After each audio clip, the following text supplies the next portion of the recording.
Good evening. I hope you guys are ready for this next 2 days. It's going to be absolutely amazing. I'm just here to introduce our beautiful host of the Lady Boss Conference 2021. And I really would like that you've got your book and your pen ready, a nice cup of Java, glass of wine if you need to, but not too much. And we're going to indulge ourselves in listening to Retha's journey. It is going to be awesome. I met Retha a couple of years ago in the classroom, and not knowing 5 years later that we'll be part of business and doing things together. So this is going to be absolutely epic, absolutely amazing. So I'd love you to stay tuned this evening. If you are tuning onto Facebook, don't forget to like the page so that you're notified when we go live. And if you're on YouTube, click that subscribe button, hit the notification bell so that you are notified even tomorrow when we go live. So what I'd like you to do is just give a warm welcome, click at home where you are. And we'd love to welcome Retha onto the stage right now.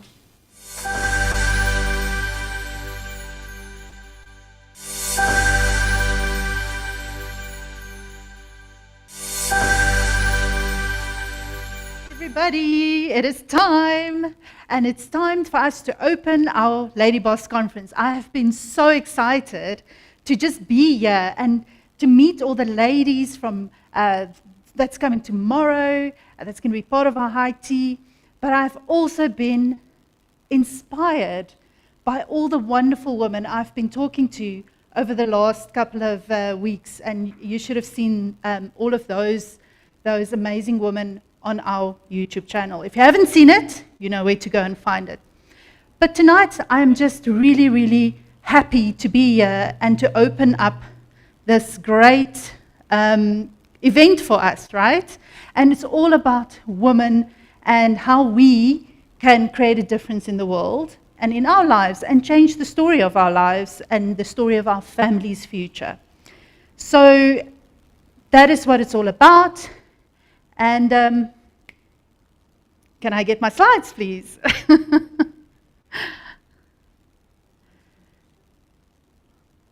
Right, so guys, obviously we are here, #LadyBoss, and it's about women and how you as a woman can turn into a empowered, fabulous, confident female and still perform in your role in your job.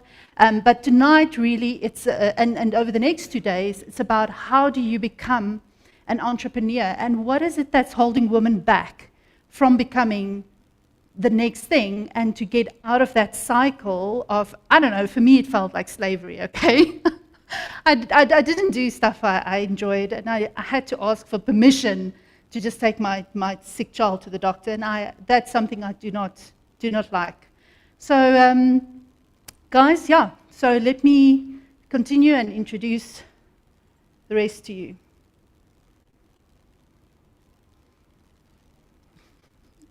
Seems like we might have a little bit of a PowerPoint issue here. Right, so guys, this event is hosted and it is brought to you by M5 Property Addicts. Now, it turns out, you think that when people attend these events, they know what it's all about and who the company is that's bringing it to you. But tonight I wanted to just introduce us. What is it that we do, who we are, and how M5 came about. So I don't tell the story often, so I thought tonight I will tell you the story of M5. And but where we are is that's me.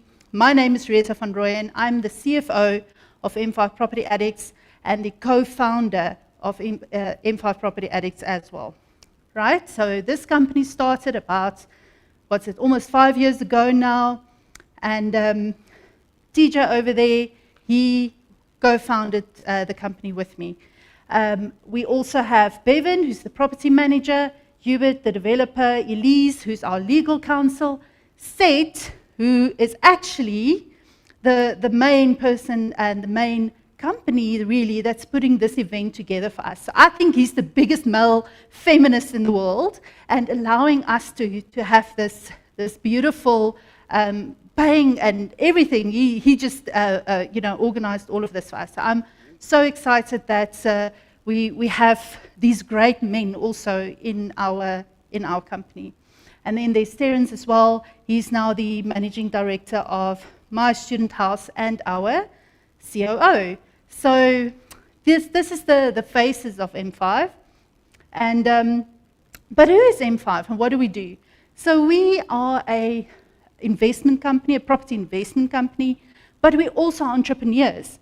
We like to grow and we like to run our own businesses, be creative and generate income for ourselves, for our families, and investors, people that are looking for passive income, people that are wanting to change their lives, and just having a side hustle, because not all of us have time to do that. But then there's also the guys that are that's saying like, I want to create my own business. I want to do this for myself, and I want to go big. I want to get out of my job. And that's where Seth's awesome company comes in, and he helps people to do that, right? But how did M5 come about? Okay, did we just wake up one day and we decided we wanted to have a company? No, it doesn't work that way. So, M5, people always ask me, what does M5 stand for? And tonight, actually, I want to put out there that whoever, I will award a prize, a fabulous prize. I'll tell you tomorrow what the prize will be, for the person that can give me the best 5 words to go that starts with M. Okay? If you can put that words together, there'll be a little prize for you at the end of this event. But it's actually, the origin of it is the car M5, the BMW M5. So, you know, sometimes I'm a little bit of a crazy person. I clean up nice, but sometimes I'm just a little bit different, I think. And the reason why we had this M5 came about as a car. So I don't know if this is a good way to start a ladies' conference, but I met a man, and we decided that we want to understand how rich people live, right? How they think, how they do things. How is it that you can have a garage full of 20 supercars, 30, 40 supercars? How does that work? Is it just, how did they get to have all of that money to buy these cars? And I always was under the impression that it was because, whatever, they inherited rich or business, whatever, but they bought those cars cash. Anyway, so we decided that we wanted to really get into that. So what did I do? I went out and I bought a supercar. Okay? Yeah, I know M5, some people will disagree that it's a supercar, but it got us into the supercar club. Why would you want to be in the supercar club, you would ask me, okay? It's really to network with people that think differently than you. And tonight for me, it's also a challenge for you to think, how do you network, okay? How do you get out of your comfort zone and network with people that think differently than you? People that have what you have, people that are doing things that you want to do. And that was the idea behind that. And it was a good decision. Now, guys, by the way, I didn't have money to pay for this car, so I didn't. We structured the deal in such a way that for 6 months, I didn't have to pay any of the premiums out of our own pocket, and we then had time to really implement our business before we had to start paying for this car. Turns out the man went and he crashed the car and wrote it off on month 5, and there was that little exercise down the drain. No, it wasn't TJ, it was a previous business associate of mine. But long story short, in that period we learned so many things about the reason that we wanted it was really that we wanted to understand how does this work. We then got introduced in that club, we got introduced to the banks, the private banks, that will showcase products to people with lots of money, right, that we never knew existed. And we were like, oh, is that how it works? We were then introduced to other networks and other ways of doing things that we never would have thought is possible. Why? I didn't know the banks have these products, because they would never offer it to me as an employee, just earning a couple of bucks a month. Because why would they, you know? But you have these different things. And that for me was where the power and why we stuck to that M5 name, because it's the symbolism and the idea of what that is to think creatively, think differently, and really to network and to get to where you want to be in life through all of that. Now, M5 was started very small. We were just the two of us, TJ and I, for a long time. I'm not going to tell the story about how we met, but it was through a woman, of course, his lovely wife, Jenna, that introduced us in the end. Well, he will tell the story differently, but my version is right, not his version. And then that's how we started. And throughout this journey, it's really about how do you attract the people, the like-minded people, and how do you include them in what you're doing to really catapult you to the next level. And that's what we did. We partnered up with a whole lot of people. Some of them eventually left, some of them stayed, and really the good ones stayed. And we are a solid company now of like-minded people that work well together. Yes, we also have family, and we fight, and we throw our toys and do things like that. But at the end of the day, we're a family, and we work together towards the same goals. And as we grew, and as we started to really go from a startup to a proper established company, we were very fortunate to bring with us a whole lot of investors, people that believed in what we're doing, believed in our projects, and could see that we talk the talk, we walk the walk, and we're very transparent in everything that we do. So that's where M5 started. Right now, we are in 5 cities, although we're actually really in 7 because we're almost going to be in Bloem, and we are in Dilstrom. The other ones are obviously the usuals: Potch, Cape Town, Pretoria, Durban. What am I missing? Joburg as well. Okay. And then we've created, in this time, we managed to create 71 jobs all across the company. These are people that help with maintenance teams, everything around property, and training and courses. We also have been very fortunate in that we have, and it grows every month, but we have had 402 investors. 402 people believed in us. And I can't explain to you how fortunate we are. I mean, getting your mom and your dad to believe in you and give you, support you is one thing, but really to create that connection with other individuals out there has been truly, truly humbling and inspiring, and that's why we still continue to do what we do, because we can see the changes that we make in those people's lives through training them so that they can do their own property business, or through giving us the investing in what we do and really giving them passive income. We have people that's retired.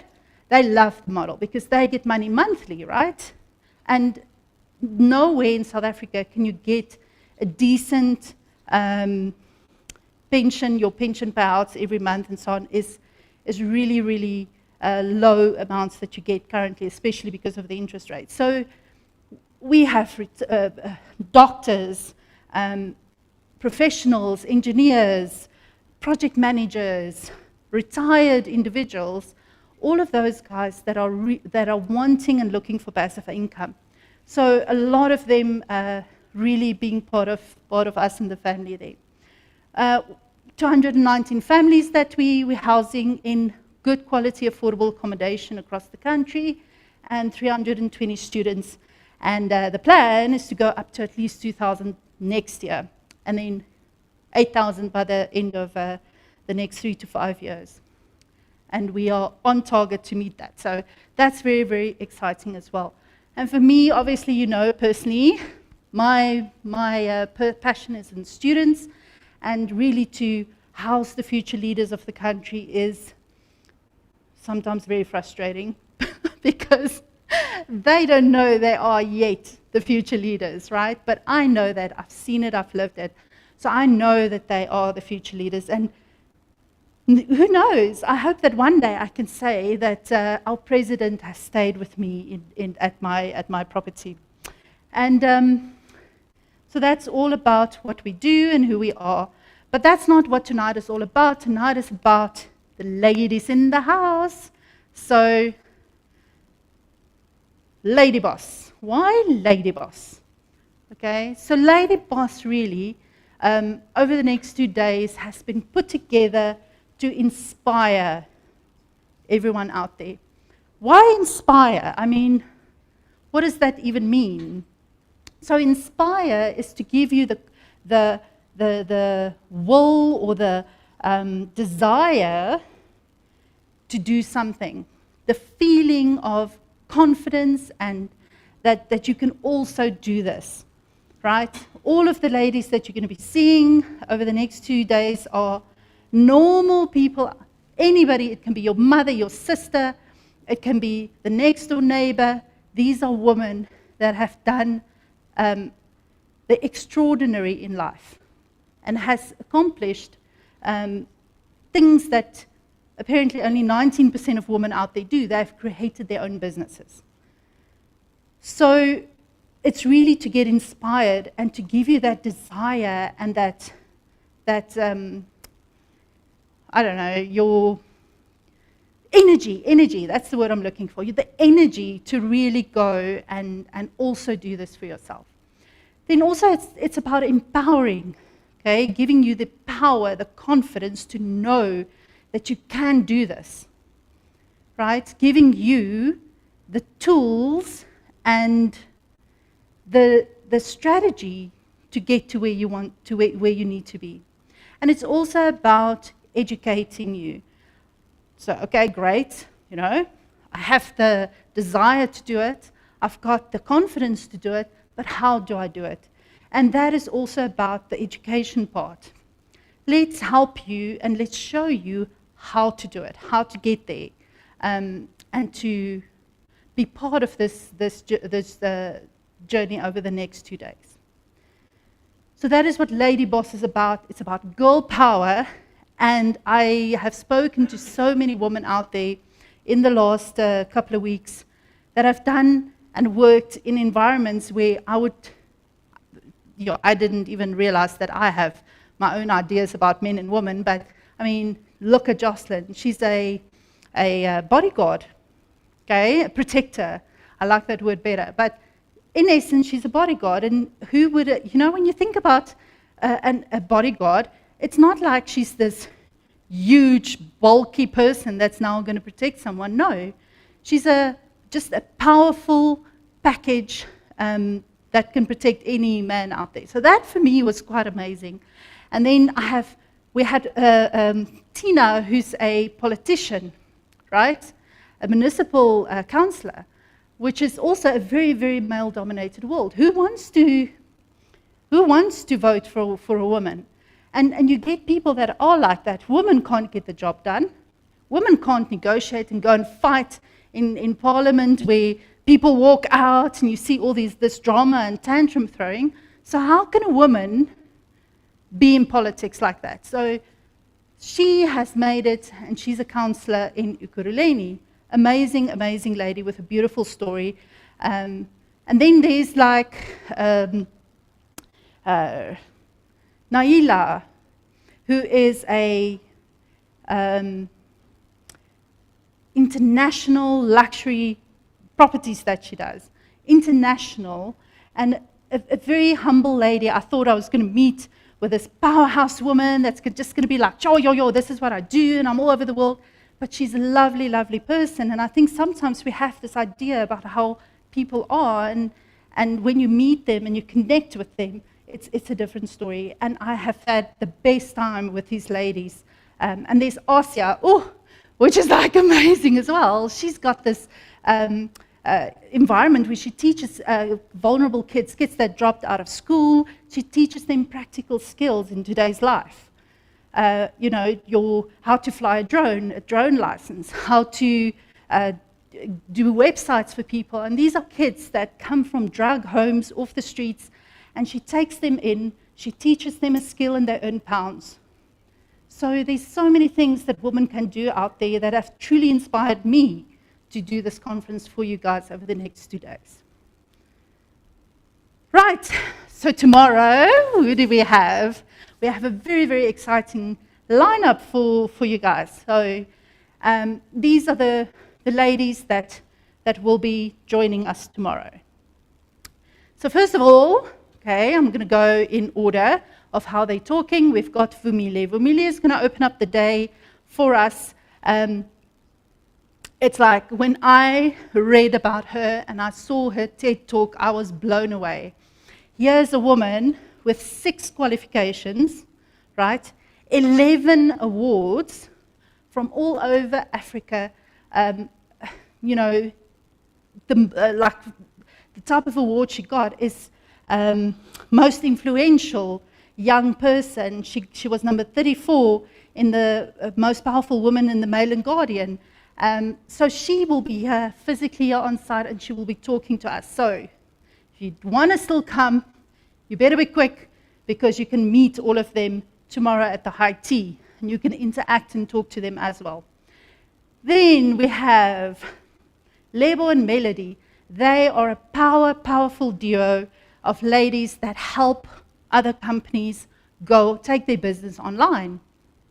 So they both come from, the one was a film producer, the other lady was a project manager, and together they formed this company. And between the two of them, with all of their experience, they went and they made the jump, and they went into entrepreneurship, and they built their own business. And they will be here sharing how you can also take your business online. And especially in the times that we are, I would definitely recommend to watch that one. It just gets easier. There's no more excuses about expensive setups and whatever. And they will be able to help you and show you guys about that. Then we have Dr. Miranda Moloto. Dr. Miranda, she decided, now listen to this one, how's this for cool? She decided that she was not going to be treating people one patient at a time. She wanted to do a whole community at a time. So she went into community health and safety, right? And then she realized that as a doctor and as other doctors in the environment, you still have the same. So, we all have such respect for doctors, but at the same time, they also have the same pressures. They also want to spend more time with their families. They're also overworked, and they don't have time. So how do you take somebody like that? How do you help them to really make use of their savings? Because yes, they might have money in the bank, but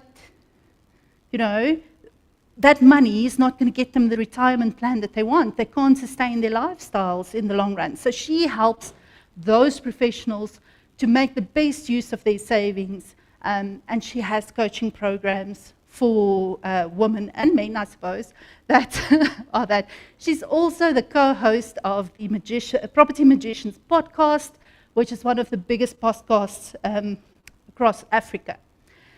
And that is, she features especially women in that podcast, women and men of color. Then we've got Crystal K. Now, if you don't know Crystal K, you're in trouble, because she is as entrepreneurial and as energetic and creative as she is beautiful. And you would have all seen her on The Real Housewives of Joburg.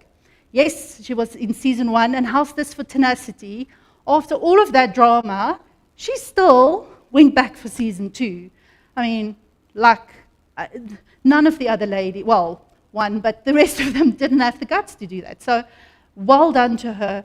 She's a singer-songwriter. She's got her own company.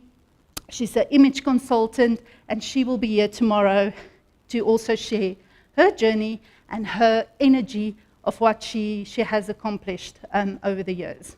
Right. And then, last, our keynote speaker is Captain Londi Ngobo. And it's like, captain? Yes, captain of what? She's the captain, the first black African woman, well, I think the first woman, never mind African and black, that is the dredge master, okay, the first female dredge master in Africa. And she tells her story about how, the world told her that as a woman you can't do that. Who will want to marry someone that's away from home? What will your kids say when you can't be home for months on end? And she defied the odds, and she has it all. And she will be here tomorrow to share her story about that and how she's involved in maritime in South Africa, working for, not Transnet, Portnet, I don't know, the one with the boats. sorry, Londi, you can teach me tomorrow the right words. But listening to her TED Talk, gave me goosebumps. So I think she's going to be really, really awesome tomorrow. And I'm so looking forward to seeing her speak. And those are the ladies for tomorrow. And like I said, we're going to have a beautiful high tea. You can see here behind me a little bit, the table and the setup. And we're looking really, really forward to that.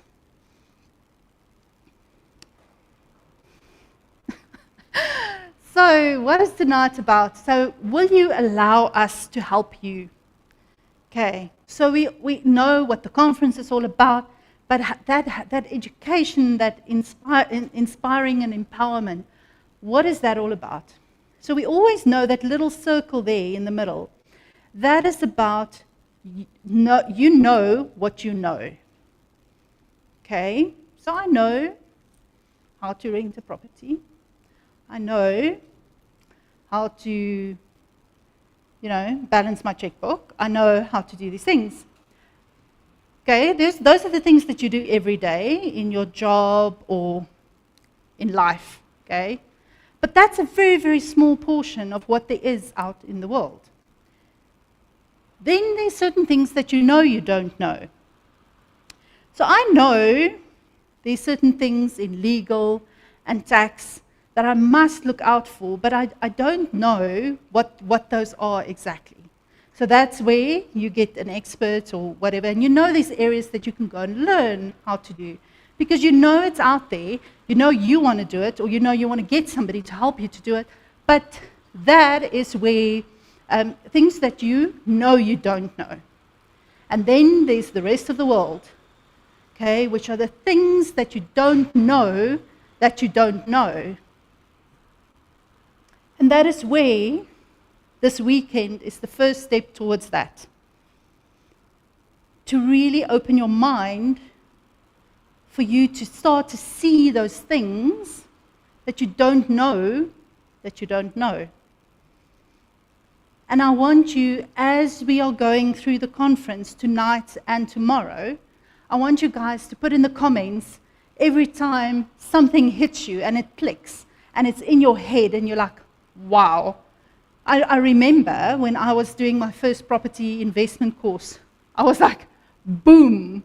It's like fireworks in my head every 3 minutes, and I just wrote all of that down.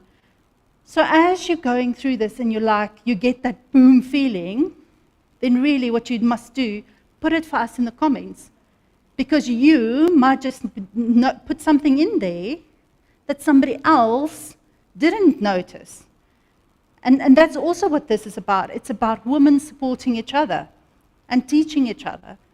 So let's start tonight by putting in those comments where you feel that this is our aha moment for you. Now I'm going to be like doing a monologue, okay, for an hour about me. So that is different for me because, I don't generally go on for that long. But tonight I thought it was important for me to tell my story a little bit differently than I normally do. And I wanted to tonight to really talk about the women and the females in my life and how all of that contributed for me to be where I am. And that is where, we'll start from the beginning. When I grew up, okay, I had a wonderful childhood. It was awesome, okay? My mom got divorced when we were very little. So you say, why is that awesome?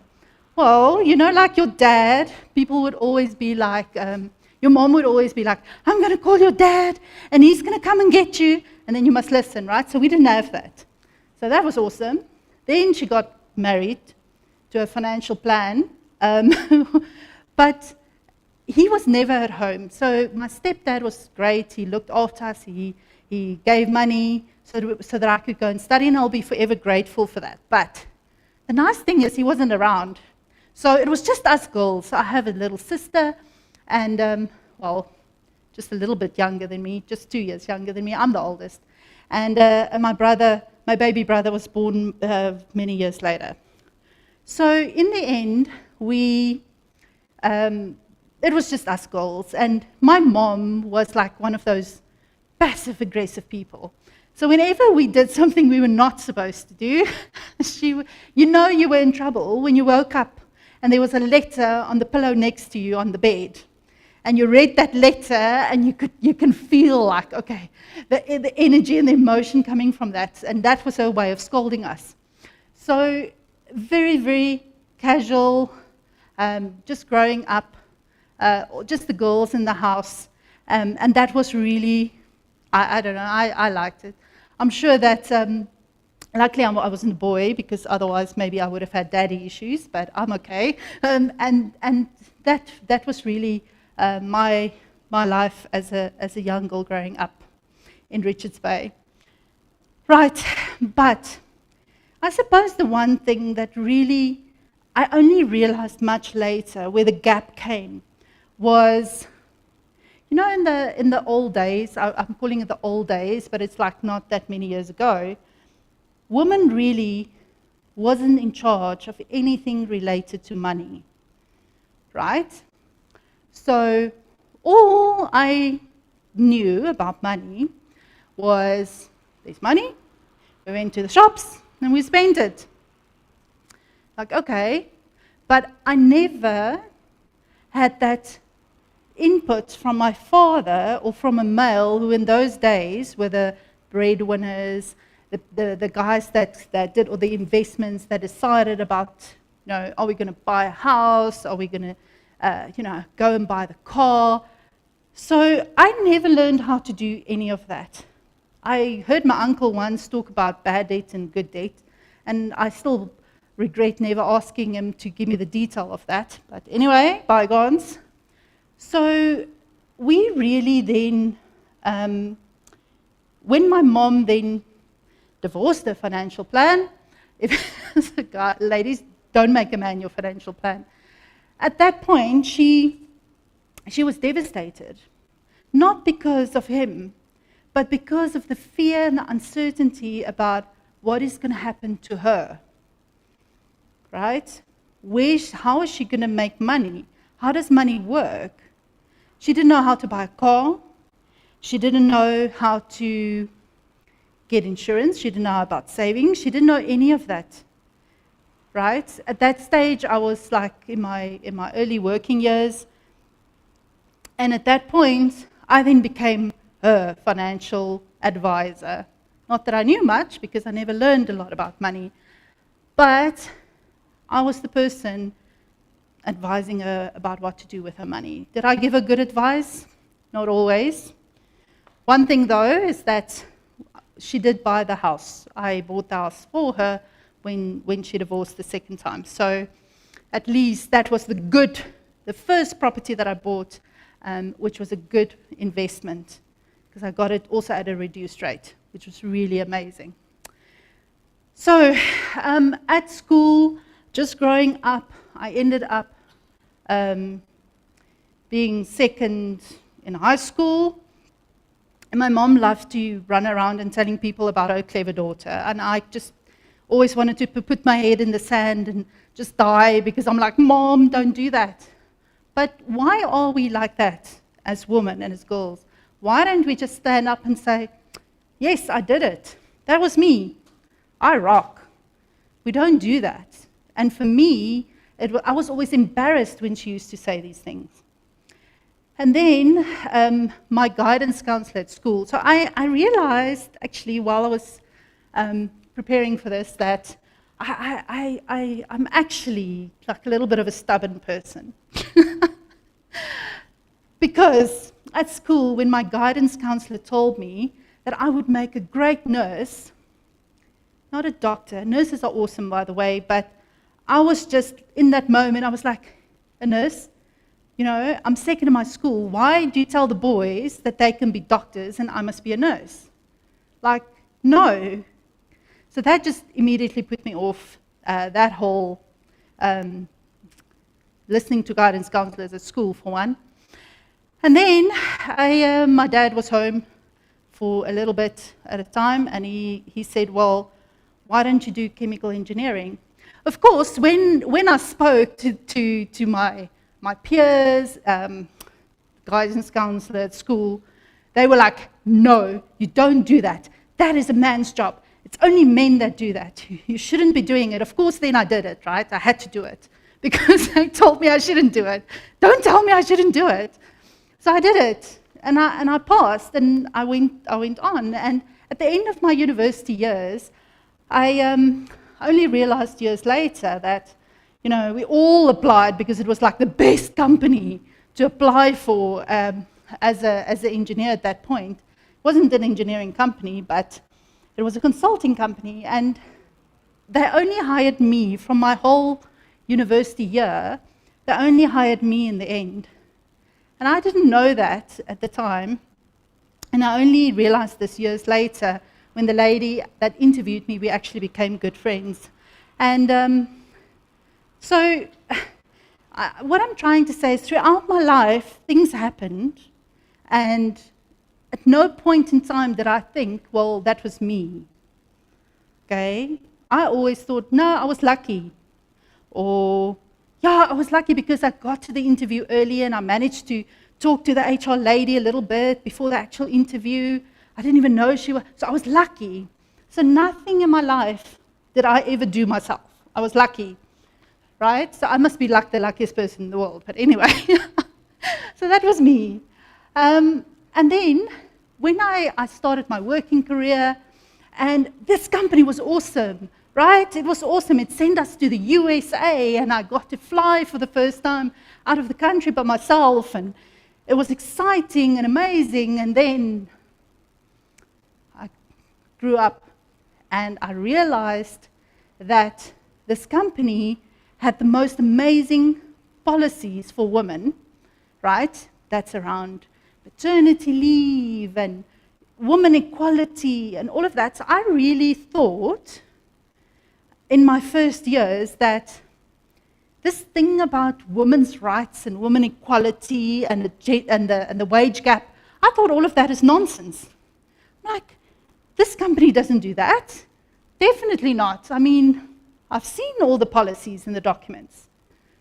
And then, one day, I remember standing at a printer, busy printing some random stuff, and I looked up, and on the wall was a chart of pictures of about 30 top leaders in the company, all of them top management, directors, senior managers. And I looked up, and on that chart, out of the 30 faces on that wall, there were 2 women. And the penny just dropped, and I was like, no, what's going on here? That can't be right. So I decided to investigate. I thought, okay, fine. There's this women's forum in the company, so let me join that, because surely they would be able to give me the answer to that little discrepancy that I picked up there. Joined the women's club, I led the parenting committee because I had a baby at that time. And all was great. We had beautiful breakfasts and we had speakers and they were amazing. Yet there was no action, right? We want to see real action out there, but there wasn't anything. So again, this company was awesome because they would do performance reviews at the end of the year, right? Where we decide who gets promoted, what performance rating, what's your bonus, what's your increase, all of that.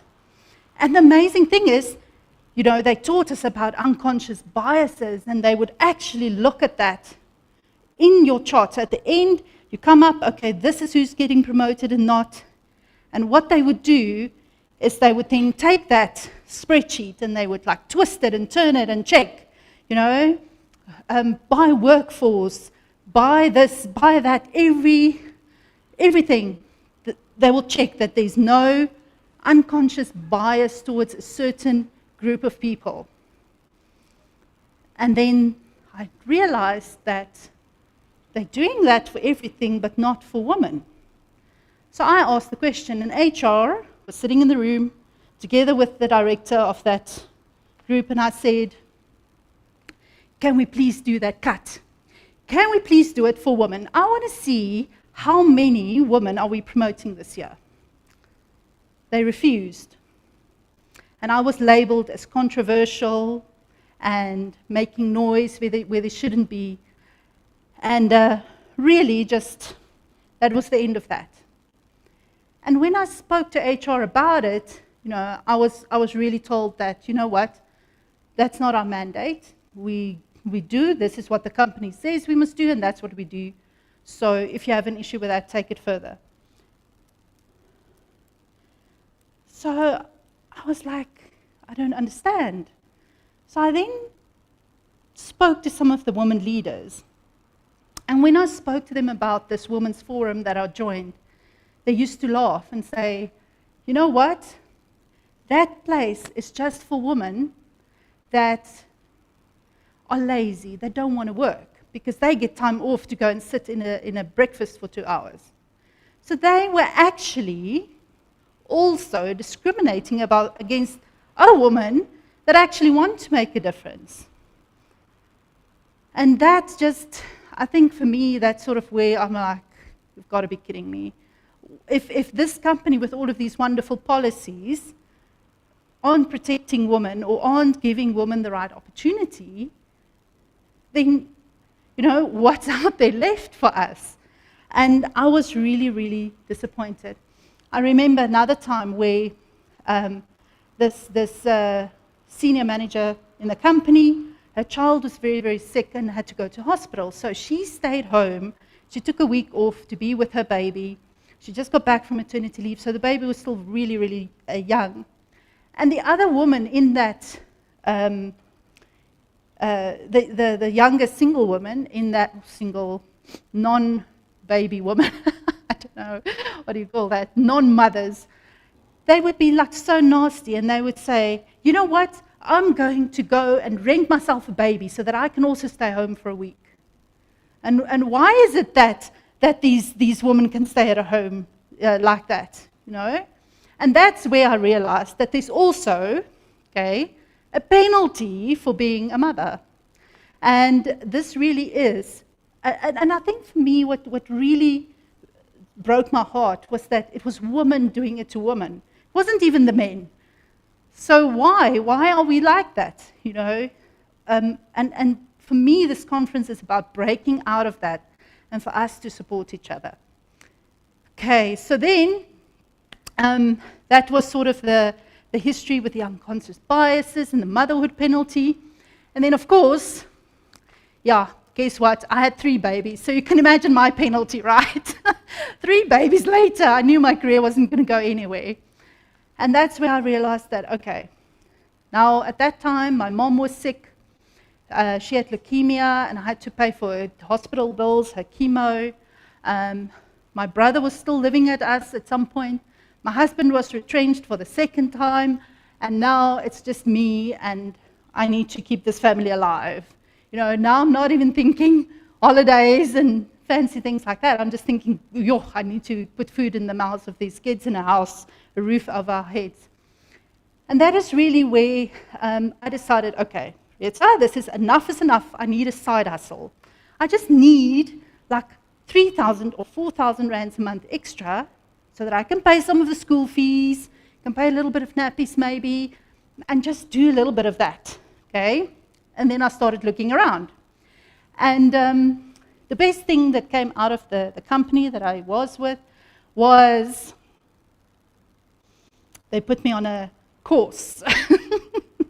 I hated it. I was so depressed. I didn't want to go. I was like, no, I'm not going to do this. And I sat there and I remember looking at that woman that was presenting and thinking, I know all of this already. You can't tell me anything, okay? I know all of this psycho mumbo jumbo nonsense. But after a week, I was sold. I was like her biggest fan. And I really decided that, okay, I could see that I was living my life by neglect, not by design. I was just going where people used to send me. Okay, it's fine, I'll do that. Never saying no. Rita, you have to go to East London for 6 months. Okay, I'll do it. Not thinking, but why?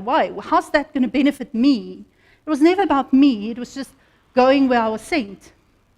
And that is where I realized that is neglect. That's not design. I'm not the captain of my ship, right? I'm just afloat in the waters. And I then decided, okay, this is it, I'm doing it. Whether it's right or wrong, I'm going to do it. So I did 3 things. At the end of, so it was like a 3 session. At the end of session 2, I got back to class. I said to this woman, I said to her, guess what I did? I started 3 businesses. And she was like, what? I said, yes, I did it. It's like, okay, what did you do? So I did 3 things. Okay, so I was also after passive income because I was working late nights and all that there. So I figured, becoming a backyard farmer was one of them. Yeah, okay, please, animal pacifists out there. We had rabbits, and we were farming with rabbits, like big rabbits like this. And we would take them, slaughter them, sell the meat, okay? I figured that's passive because it wasn't me looking after the rabbits, it was my husband, right? While I was at work, he could go feed the rabbits. Okay, so passive income for me, not so passive for him. He didn't love it. Well, he loved the rabbits, he's an animal person, but yeah, the work was just hectic. The second thing I did is I thought, okay, kiddie ride machines.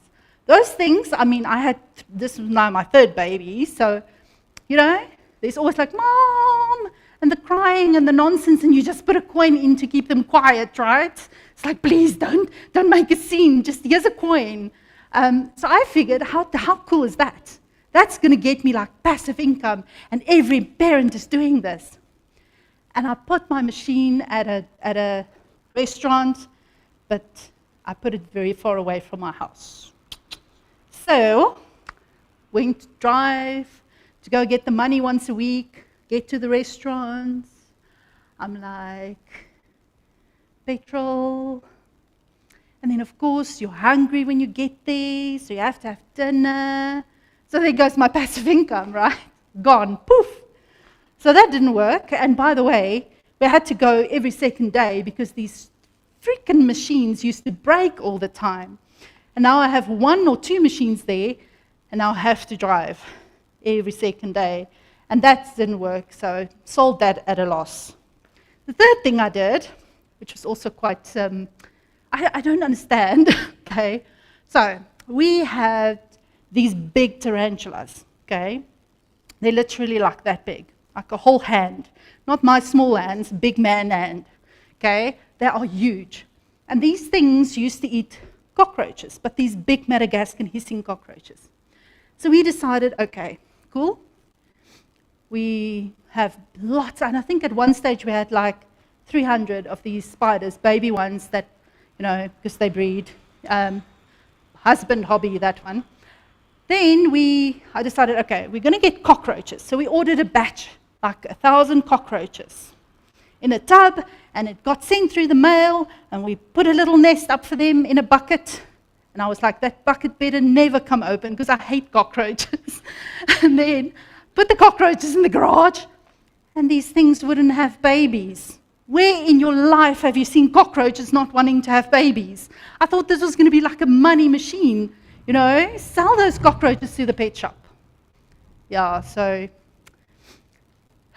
the spiders finished all the cockroaches, and that was the end of that business. So I can literally say spiders ate my business. Not the dog, but the spiders. Anyway, so that was a little bit of okay, but I learned a lot. And in that time as well, while I was trying different things, I then decided, okay, I found property, or property found me, I don't know. But one day, as Google would have it, I landed up on a Robert Kiyosaki training event. And I was like, it's very scary to go, but I'll go by myself, because my sister and I are best friends since we were born, and we literally did everything together. So now I was there, I have to do this thing by myself. Okay, so I was like, okay. Then I walk in, and there's all these people, and they all look rich, and they know what they're doing, and it's just me. And I was like, phew, okay. I sit down.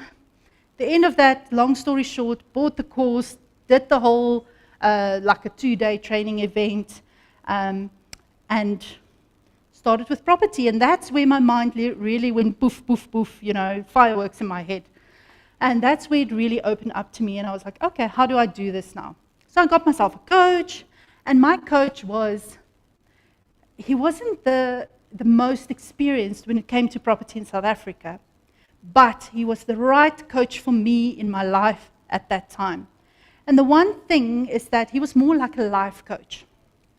And the one thing that he said to me that I will never, ever, ever forget, he said to me, Retha,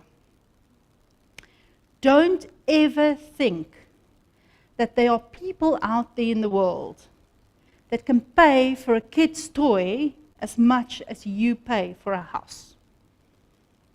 Because he also sold things on Amazon. I was like, wow. And I was like, okay, so, these different ways of living and different ways of doing things. And in that year, it wasn't even a year, I think it was like 9 months or something, we really went through session after session, and really just stretching my mind and flexing it to think differently. Right. So that's how property, and then in that year that I did the coaching and so on with him, at the end of that year, I had 11 houses registered in my name, which, by the way, is wrong. Don't register that many in your name. Don't do it. But it was in the wrong structure. A lot of things that I did a lot of things wrong, but 11 houses. And I was like, okay, this thing can work. But now, at that point, I decided also I want to move to Cape Town. So I moved to Cape Town, a dream place that I always wanted to be. And I packed up the kids and the husband, and we went to Cape Town. And that's then that point that the M5 accident happened, and Tarai and Jenna came into my life properly. And that is then, it's the funniest thing. I mean, I had to move to Cape Town to meet people from Joburg. I mean, how weird is that? But anyway, that is how life would have it. They give you the right people at the right time, right? And that is how all of that happened. But the one thing I also wanted to talk to you guys a little bit about is that, so the husband. The husband we met at school, and we've literally been together now for 29 years now. Okay, we were like together from mid-high school. And he went through the normal path as well, study, get a job, all that there. But when he got retrenched the second time, I said to him, you know what, don't go back to work immediately. I was in any case on maternity leave at that stage. And I said to him, let's just travel a bit and chill. And then when we get back, you can find a job again. But as life would have it, he never went back to work. So now I'm living in the reverse gender roles that you have, because I decided very young in my life that I will never, okay, a man will not be my financial plan. I will never be dependent on a man to look after me. If I decide today that I'm leaving, I'm getting in my car, you can take everything and I'm going, because I know I'm fine, I'm sorted, and that's it. So that's how I've decided that I'm going to be forever. But I didn't realize that, I would be with my husband, and he would be okay to be the person that's at home, to be the man looking after the kids. And I think it is true. Our mothers used to say that they worked harder than the dads, and some days I think it's true, because that job never stops, okay? It just continues. And he had the privilege to look after and be part of his kid's life 24/7, and that is something that you can never take away from him. But I can tell you one thing, it caused chaos in our lives. It caused chaos with his family, saying that, giving him pressure because he's not a man, he can't look after his family. It gave pressure with our friends, because why is it like this? And Retha, you must divorce this guy because he's like useless.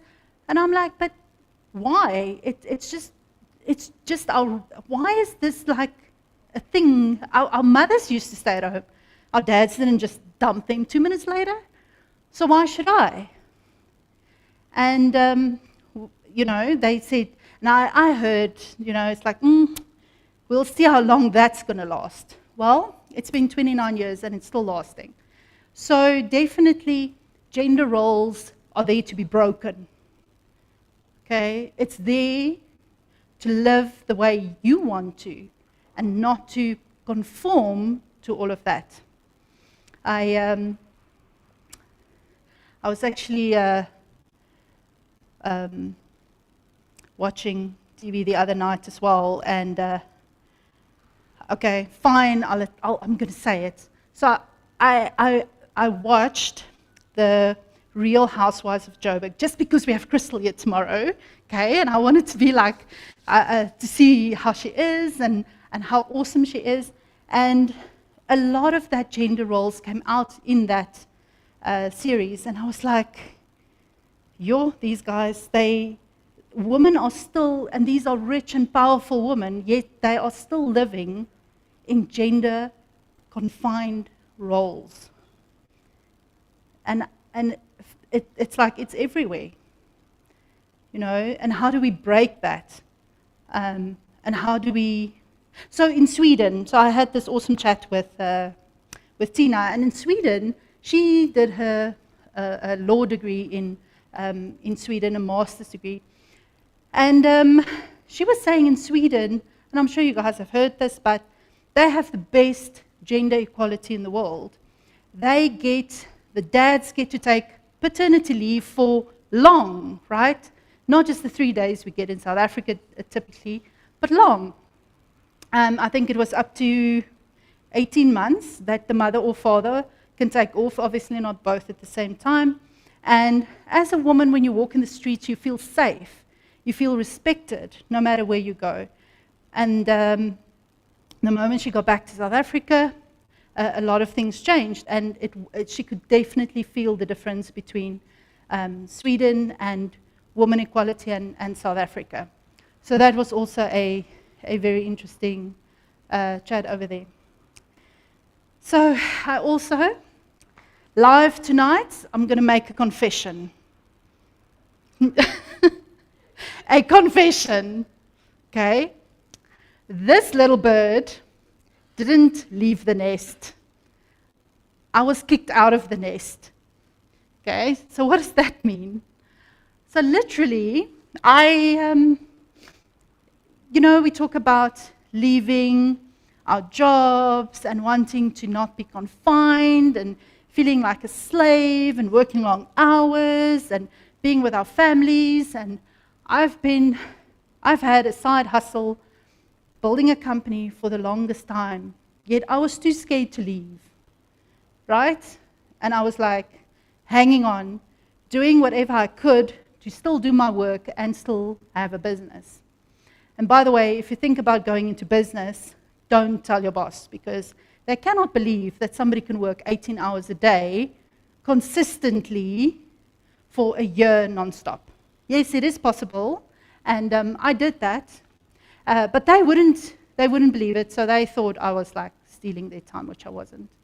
But anyway, so long story short, then COVID hit us last year, and it was finally my turn.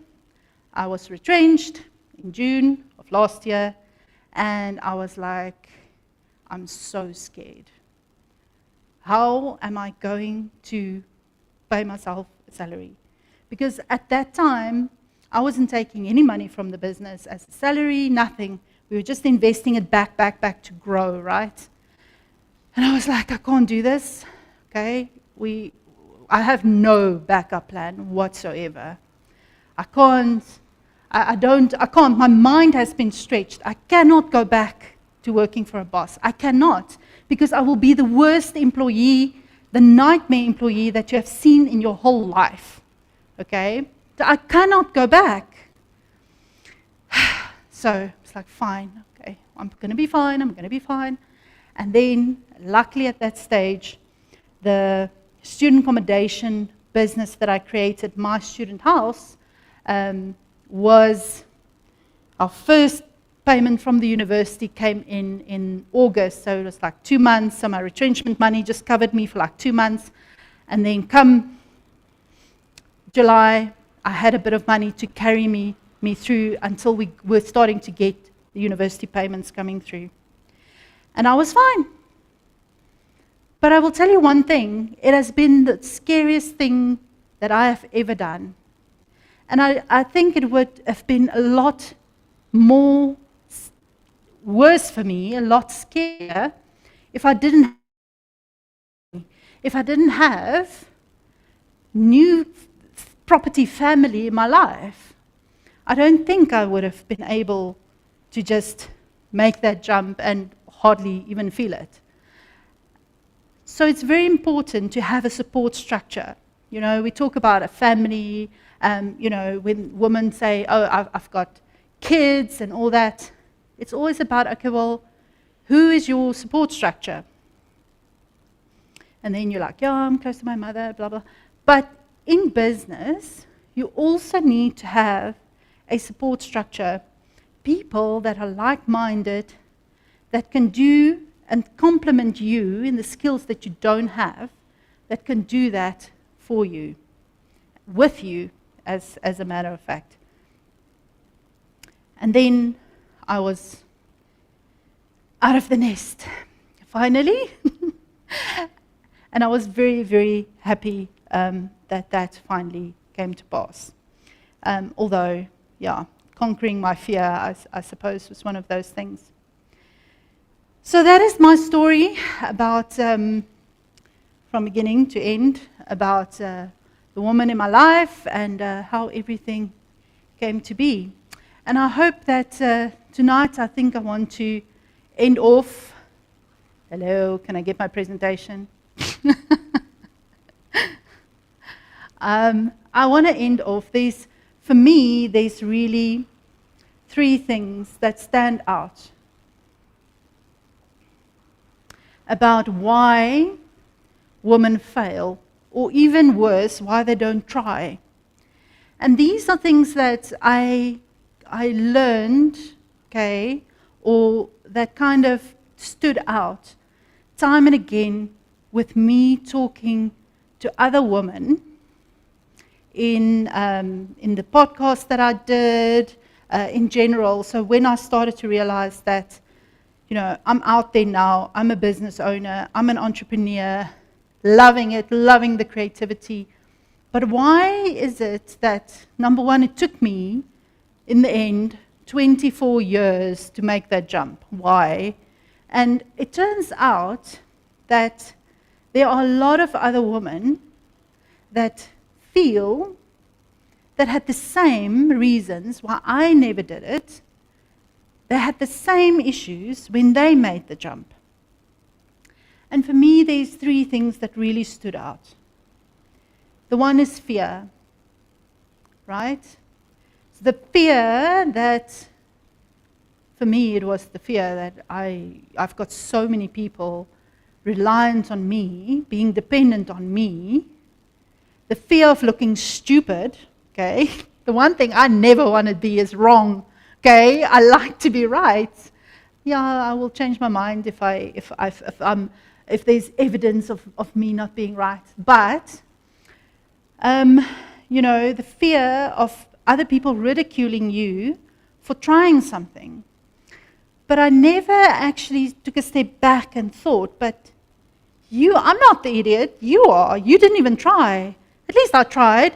Yes, I can laugh about my cockroaches now being eaten, my whole business, by spiders, but that's okay. I'm okay with that. You didn't even try. Okay? At least I learned through that. And I got new skills that I could then apply later on through my journey. So the fear for me stood out above all else. And it was like, and there's a book that you guys must really read, you ladies must really read, which is called Feel the Fear and Do It Anyway. And like today for me was scary being here, and I thought, Retha, feel the fear and do it anyway. And now I'm enjoying it, can you see?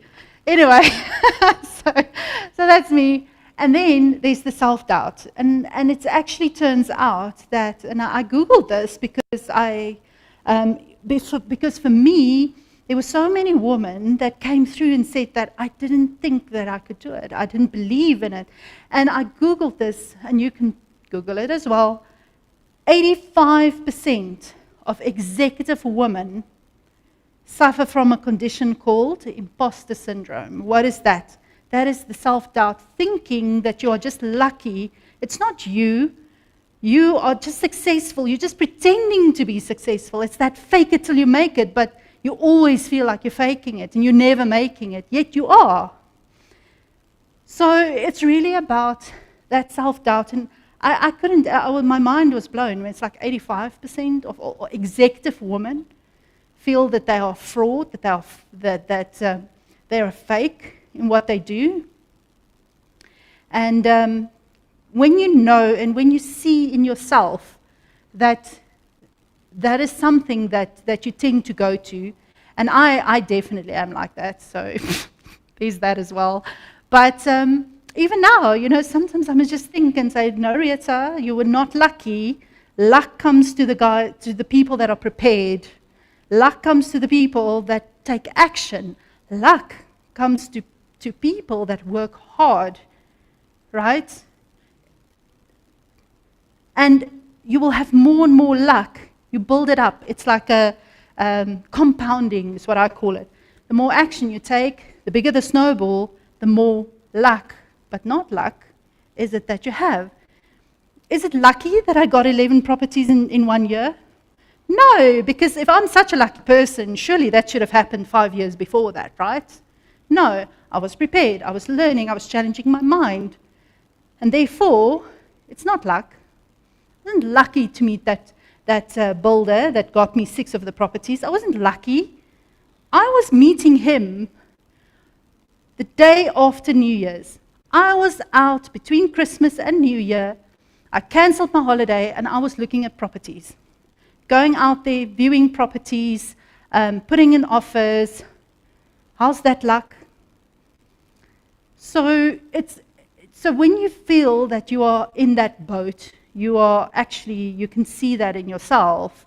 You really need to think and just remember that at least when you know that your mind goes there, at least the moment you think about it, you're like, no, stop, just stop. Think about it, reset, let's go on. So the fear and the self-doubt, and what the woman said in those interviews that I did is that, I said to them, what is the one thing that you would tell another woman to encourage them on going through this journey? And they would say, believe in yourself. You can do it. Believe that you can do it and take action towards that thing that you want to do, the dream that you have. Nobody's going to give you your dream on a silver plate, maybe, but not likely. Believe in yourself that you can do it. Feel the fear and do it anyway. Right, so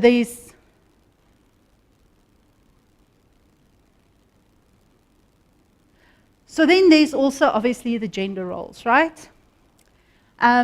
So when I bought my property coaching course, it was a lot of money.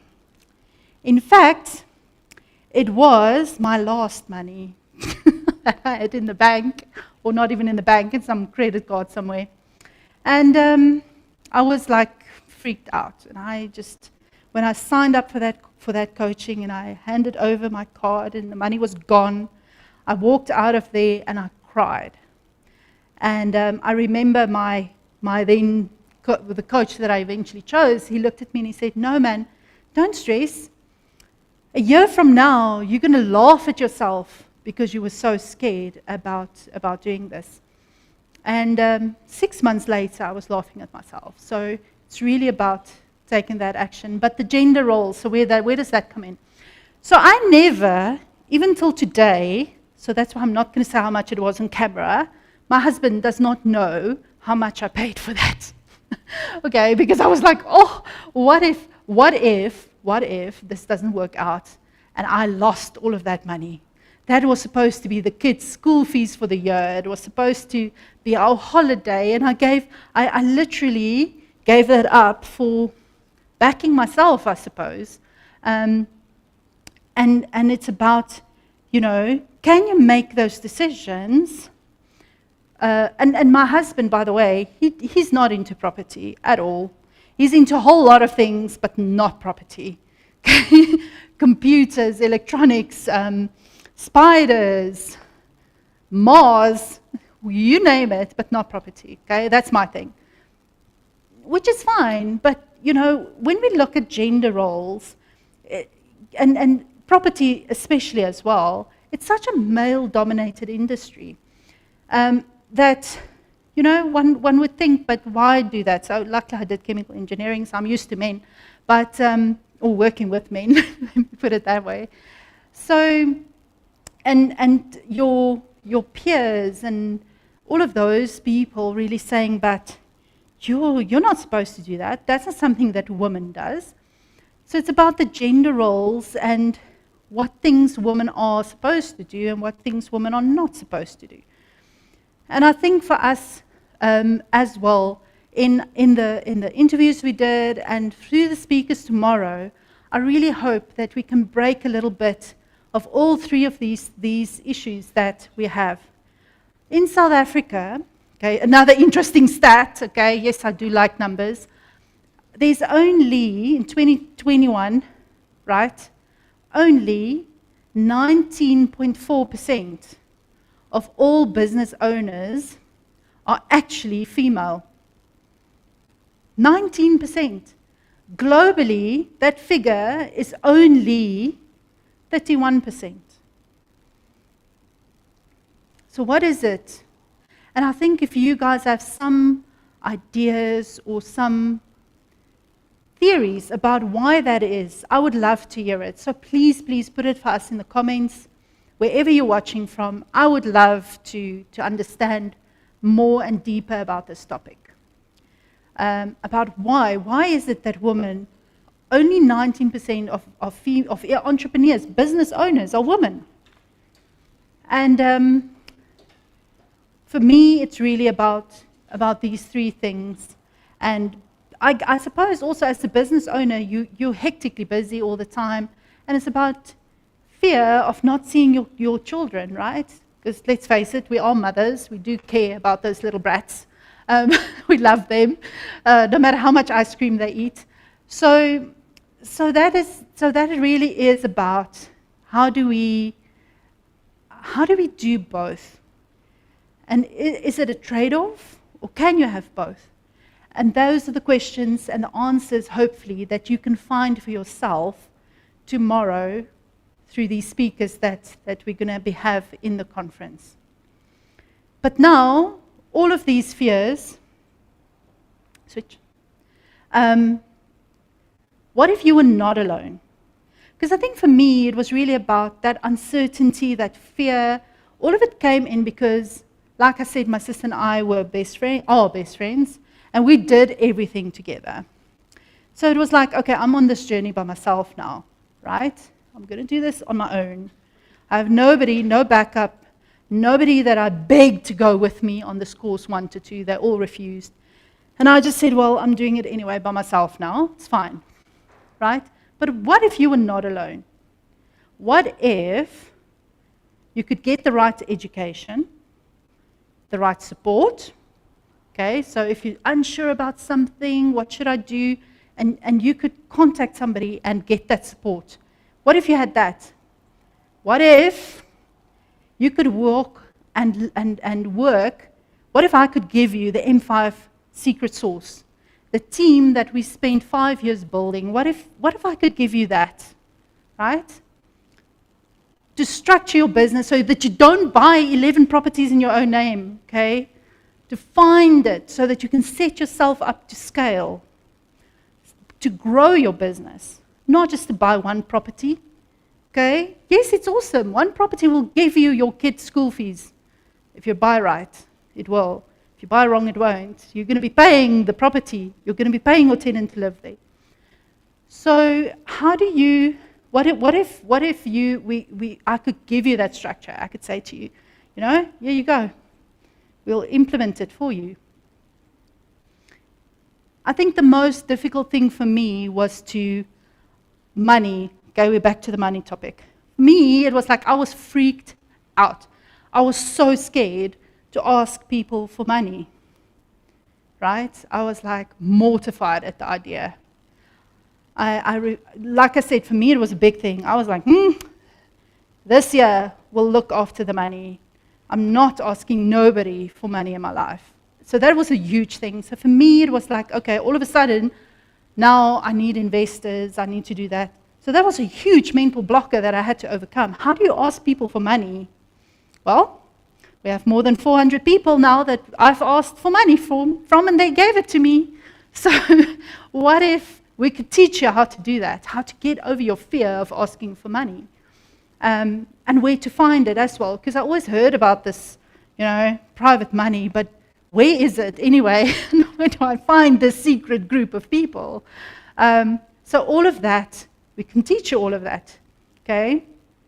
How to find profitable deals. Some days, and you'll see a lot on Facebook and everywhere, people that are advertising, these gorgeous, beautiful homes, cash flow positive from day one. But there are certain things that they're leaving out that you will need to pay for, right? And you buy that beautiful house and you think, this is going to make me so much money. And then you end up paying for your tenant's lifestyle because you have to supplement, right, for your bond, for the levies, whatever it is. So, what if you know your number? You know, I need 10,000 a month, I want 20, I want 50. What if somebody could give you those properties for you, pre-vetted by people that have bought these type of things before? Right? And how for you to obviously need to learn as well to do it yourself. So what if you could have all of that? Would you still be scared? Would you still be freaked out like I was?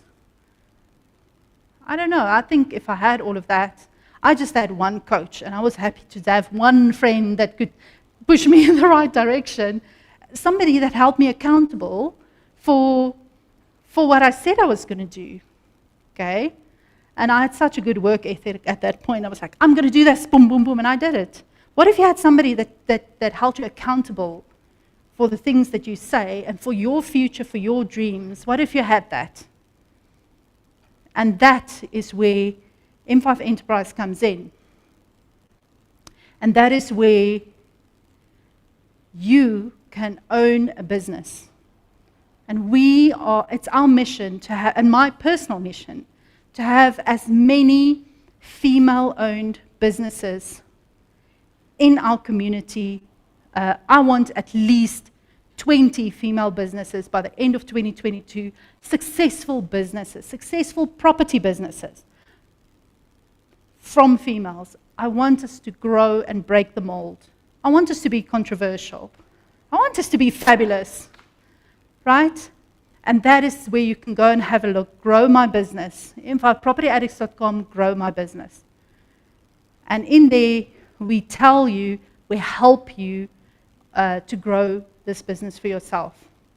And tonight, I want to end off by showing you a short clip about different gender roles in nature. Yeah. So the guys...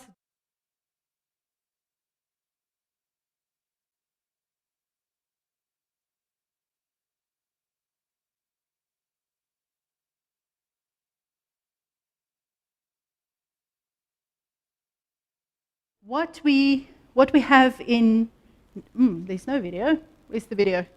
Is it? Oh, there we go. Cool. So guys, just think about this, all right? So we've got, in nature, the woman do the work, isn't it? Right? The woman, look at her.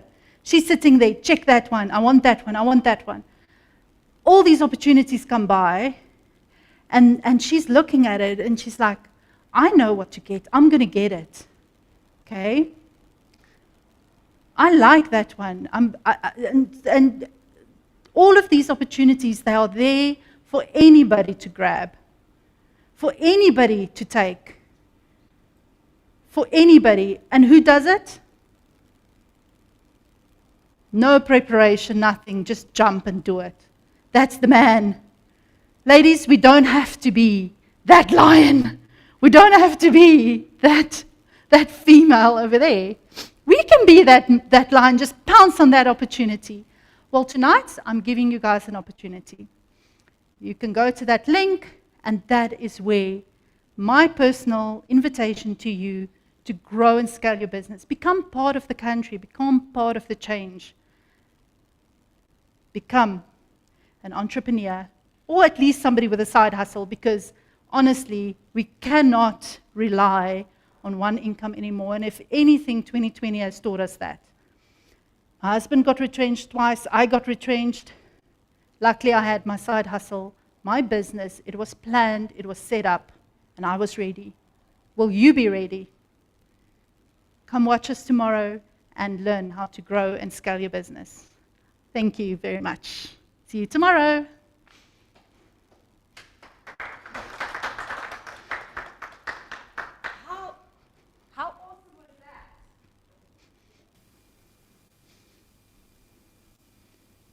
How awesome was that? I mean, wow, to have our boss babe share her story, share the stuff that she's been through, go through all of these different emotions. You know, it may look easy to stand up here, just share and talk and things like that, but it takes a lot of guts to put your whole life on the World Wide Web. So I would like to say, for those of you that are connected onto Facebook, hit up the like button, share with everybody that is on Facebook. For those of you that are on YouTube, hit the share button, and we would love to spread the word. This particular conference will only be available over the weekend on YouTube and Facebook respectively. It will be taken down by Monday evening. So girls, get to sharing, get to liking, and get your girlfriends on board. And don't forget, hit the subscribe button, the notification bell, so that you are notified tomorrow when we do go live. And if you are on Facebook, please also hit the like button so that you're also notified when we do go live. As Retha had shared with us this evening, we have an awesome, awesome lineup that is starting at 9 o'clock. But for the girls that are in the high tea, we will see you at 8:30. Have a fantastic evening, and you be safe.